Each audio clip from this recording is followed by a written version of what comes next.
नमस्ते बच्चों, हम देख रहे हैं पाठ क्रमांक 7 मेरे रजा साहब। तो पिछली वीडियो में हमने देखा था कि रजा साहब अपने धर्म के साथ साथ हिंदू और ईसाई धर्म का भी थे।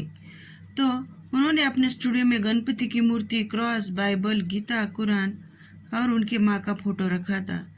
और ये जो सुजाता बजाज है लेखिका, वो बोलती थी कि वे गणेश को भी चुप पूछते थे और हर रविवार को सुबह चर्च भी जाते थे। यानी कि उनके मन में सर्वधर्म समभाव था।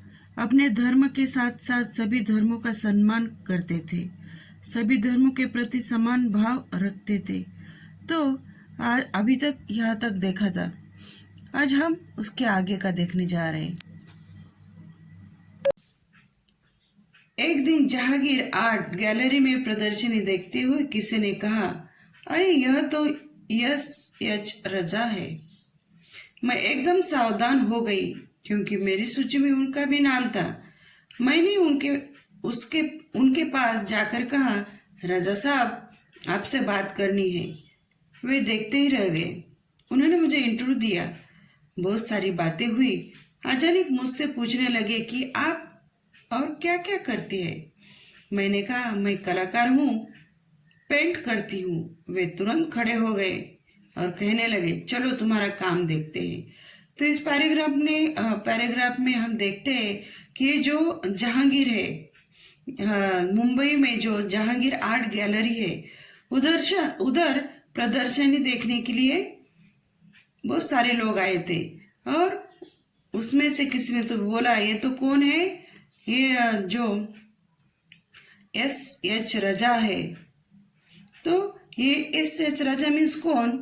तो सैयद हैदर रजा, प्रसिद्ध चित्रकार सैयद हैदर रजा। तो लोगों ने उधर प्रदर्शनी देखते थे, किसी ने तो भी बोला कि ये तो रजा साहब है। मैं एकदम लेखिका सावधान होकर, उनकी सूची में उनका नाम था, उनके दिमाग में भी उनका नाम था।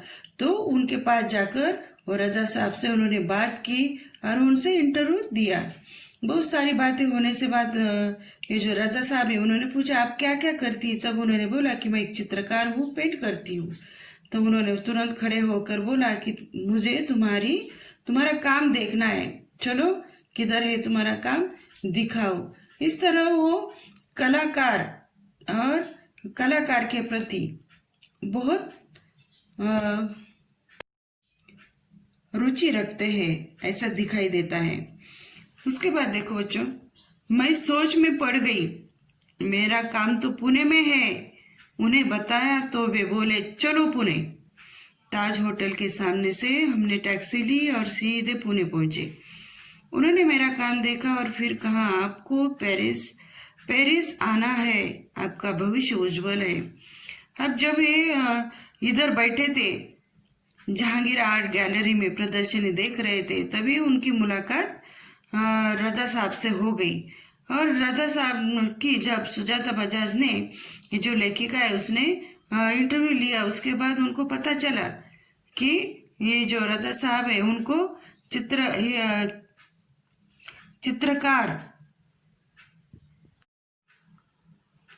चित्रकारी से बहुत लगाव है।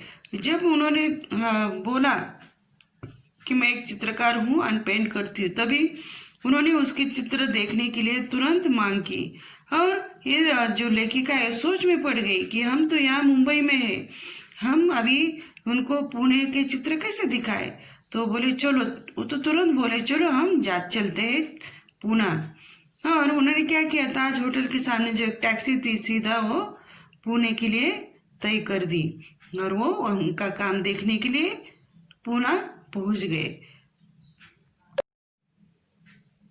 उनके चित्र और पेंटिंग देखकर ये जो रजा साहब है तुरंत बोले बजाज जी को कि आपको पेरिस आना है, आपका भविष्य उज्जवल है। छोटे से छोटी बात भी उनके लिए महत्वपूर्ण हुआ करती थी। बड़ी तन्मयता और लगन के साथ करते थे सब कुछ। पेंटिंग बिकने के बाद पैकिंग में भी उनकी रुचि हुआ करती थी। कोई इस काम में मदद करना चाहता तो मना कर देते थे, किसी को हाथ नहीं लगाने देते थे। बड़े करीने से धैर्य के साथ वे पैकिंग करते थे। कहते थे, लड़की ससुराल जा रही है, उसे संभाल कर भेजना है।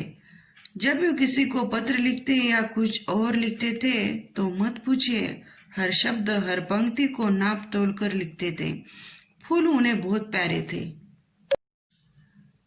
तो यहाँ लेखिका बताती है कि ये जो रजा साहब है, वो छोटी से छोटी भी बात उनके लिए बहुत महत्वपूर्ण हुआ करती थी और बड़े तन्मयता के साथ, बड़ी लगन के साथ वो कुछ भी काम करना है तो वो बड़े लगन के साथ करते थे। पेंटिंग का बिकने के बाद भी अगर उसके पैकिंग का सवाल आता है तो उसमें भी उनकी बहुत रुचि रहती थी। कोई भी काम वो किसी के मदद के बिना करते थे और वो खुद का काम खुद करना चाहते थे, और जो अगर कोई मदद करने को आता था तो उसको वो मना कर देते थे, किसी को हाथ भी नहीं लगाने देते थे। और बड़े करीने से धैर्य के साथ पैकिंग करते थे। क्यों करते थे? तो वो बोलते थे, ये जो है पेंटिंग, ये हमारी लड़की है, लड़की समान है। अभी लड़की जब ससुराल जाती है तो उसे हम कैसे संभाल कर भेजते हैं, वैसे भी ये जो मूर्तियां है, ये जो पेंटिंग है, हम हमारे हाथों से हम बहुत संभाल कर भेजने वाले, इसलिए वो पैकिंग भी अपने हाथों से करते थे। और उसके बाद लेखिका ये भी लिखती है कि जब वो किसी को पत्र लिखते हैं तब वो जो लिखने वाले जो शब्द है, पंक्ति है, वो भी नाप तोल कर लिखते थे। और उन्हें फूल बहुत प्यारे लगते थे। मुझे याद है 22 अक्टूबर 1988 को मैं लंदन से पेरिस के गार्दिनो स्टेशन पर ट्रेन से पहुंची थी। रजा साहब स्टेशन पर मेरा इंतज़ार कर रहे थे। ट्रेन लेट थी पर वे वही डटे रहे। मुझे मेरे हॉस्टल के कमरे में छोड़कर ही वे गए। तो लेखिका सुजाता जी ये बताती है कि एक बार क्या हुआ था 22 अक्टूबर को, जब वो लंदन से पेरिस के गार्दिनो स्टेशन पर पहुंचने वाली थी, तब राजा साहब उसको लेने के लिए आने वाले थे। वो आ गए थे स्टेशन पर और ट्रेन थोड़ी सी लेट थी, इसलिए वो जल्दी नहीं आ पाई। उधर ही जब तक ट्रेन नहीं आती तब तक वो उधर ही उनका इंतज़ार करते बैठे और उसका जो हॉस्टल था उधर हॉस्टल तक के कमरे में छोड़कर वो वहाँ से चले गए। तो अपनी जो जिम्मेदारी है वो अच्छी तरह से निभाते थे, क्योंकि सुजाता जी को उन्होंने भारत से, अपने हिंदुस्तान से उधर वो लेके चले गए थे, इसलिए उनकी जिम्मेदारी थी कि उसका पूरा ख्याल रखने का। तो चलो देखते आगे। एक दिन मैं बीमार होकर अपने कमरे में पड़ी थी। रात 11 बजे रजा साहब मेरे लिए दवा, भारतीय रेस्टोरेंट से खाना पैक करवा कर पहुँच गए। मेरे घर वालों को फ़ोन करके कहा, आप लोग चिंता न करें, मैं हूँ पेरिस में, सुजाता की चिंता करने के लिए।